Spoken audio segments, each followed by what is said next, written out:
मैं एक दिन YouTube पर वीडियो देख रहा था, तभी मेरे दोस्त ने मुझसे देशभक्ति के बारे में सवाल करना शुरू कर दिया। फिर हमारी बात भगत सिंह और दूसरे स्वतंत्रता सेनानियों पर आ गई। उसी समय मेरे दोस्त ने मुझसे पूछा, कोई एक मुस्लिम फ्रीडम फाइटर का नाम बताओ। मैं सोच में पड़ गया, क्योंकि मुझे एक भी नाम याद नहीं आया।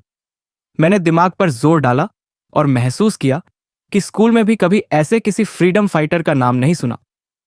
फिर मैंने गूगल पर ढूंढा तो पता चला कि बहुत से मुस्लिम फ्रीडम फाइटर्स थे जिनके बारे में मैंने न कभी पढ़ा और न किसी ने बताया।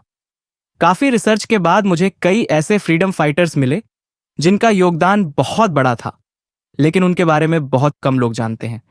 तब मैंने सोचा कि क्यों ना आज ऐसे मुस्लिम फ्रीडम फाइटर्स के बारे में 5 खास बातें बताऊं जिनके बारे में शायद आपने भी पहले कभी नहीं सुना होगा। इन फ्रीडम फाइटर्स का हमारी आजादी में कितना बड़ा योगदान था, यह जानना हमारे लिए बहुत जरूरी है। और यह जानना भी बहुत जरूरी है कि जितना कंट्रीब्यूशन हमारे हिंदू फ्रीडम फाइटर्स का है, उतना ही कंट्रीब्यूशन हर उस फ्रीडम फाइटर का भी है जिसने इस देश के लिए कुछ किया है। वे सभी हमारे लिए अहम हैं और हमेशा रहेंगे। यहां रुककर मुझे एक बात याद आ गई जो मैं आप सबको जरूर बताना चाहूंगा। वो मुझे लगता है, बल्कि यह बिल्कुल सही बात है, कि हिंदुस्तान कभी किसी एक का नहीं था और ना ही कभी हो सकता है। हिंदुस्तान सबका था, सबका है और सबका ही रहेगा।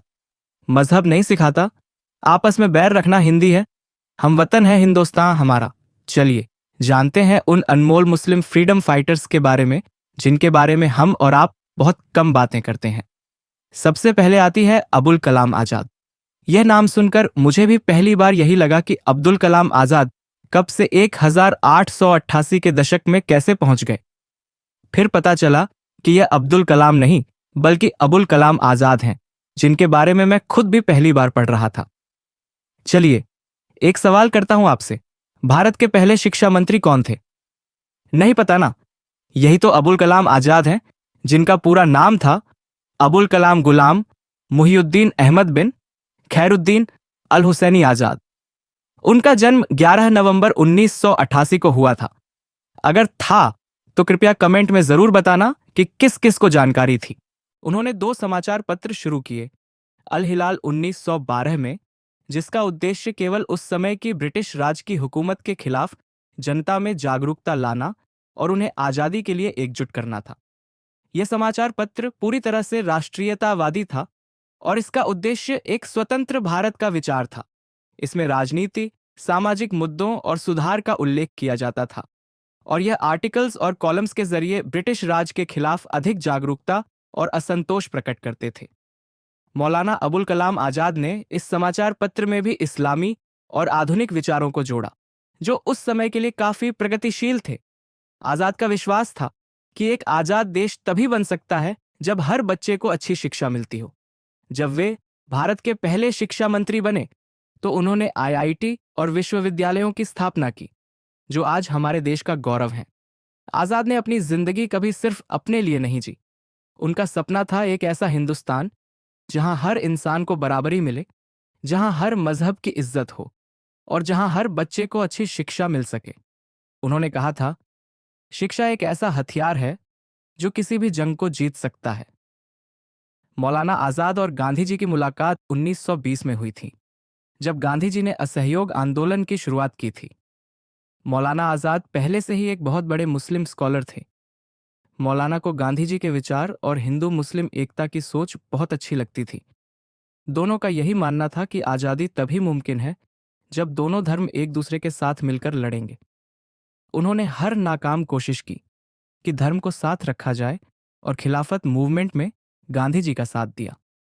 मोहम्मद अली जिन्ना और मौलाना आजाद दोनों भले ही मुस्लिम थे, लेकिन उनकी सोच कभी भी मेल नहीं खा सकी। जिन्ना हमेशा से एक नए मुस्लिम स्टेट की बात करते थे, लेकिन मौलाना आजाद कभी उनकी इस बात पर सहमत नहीं हुए। मौलाना आजाद को पता था कि हिंदुस्तान एक है और यह बांटने का देश नहीं, बल्कि साथ मिलकर रहने का देश है। लेकिन जिन्ना ने हमेशा अपनी गंदी राजनीति से अपने काम अंजाम देने शुरू कर दिए। मौलाना आजाद कभी इस बात को लेकर राजी नहीं हुए, क्योंकि उनके दिल में कभी बंटवारे का ख्याल नहीं था। उनके दिल में सिर्फ एक हिंदुस्तान बसा था जिसे वह अपने दिलो जान से चाहते थे। मौलाना आजाद वो मुस्लिम फ्रीडम फाइटर थे जिन्होंने हमेशा हिंदुस्तान के लिए अपने दिलो जान से काम किया। उनके दिल में कभी यह बात नहीं थी कि वे मुस्लिम कम्युनिटी का साथ देकर एक अलग देश बना सकते हैं। उनके दिल में हिंदुस्तान बसा था, उसे मोहब्बत थी, उस मिट्टी से प्यार था। लेकिन आज के वक्त में उन्हें याद भी नहीं किया जाता, न ही किताबों में कहीं उनका जिक्र है। ये कितनी शर्म की बात है कि एक हिंदुस्तानी नेता जिनके विचार और सोच कभी हिंदुस्तान के लिए बदली नहीं, आज उनका जिक्र कहीं मौजूद नहीं है। आज उन्हें उतना सम्मान और याद नहीं किया जाता जितना दूसरे मजहब के फ्रीडम फाइटर्स को याद किया जाता है। जबकि सोच तो एक ही थी, लेकिन फिर भी हिंदुस्तान में नेताओं ने यह सब अपनी कुर्सियों और लोगों का ब्रेन वॉश करने में लगा दिया है, जैसे कि कोई मुस्लिम फ्रीडम फाइटर का किसी भी तरह कोई योगदान ही नहीं है। मैं बस सरल भाषा में समझाऊं तो मेरा मुद्दा यही है कि आज मुस्लिम फ्रीडम फाइटर्स को इतना याद क्यों नहीं किया जाता? क्यों उनके नाम पर कोई सरकारी छुट्टी नहीं है? क्यों उन्हें किताबों से मिटा दिया गया है? क्या यह सही है? आप मुझे कमेंट बॉक्स में बताएं। अगर मेरा काम पसंद आया तो वीडियो को एक लाइक और अपने थॉट्स कमेंट बॉक्स में टाइप करके दें, ताकि सभी को बराबरी के अधिकार मिले, क्योंकि यह हिंदुस्तान सबका है, किसी एक का नहीं।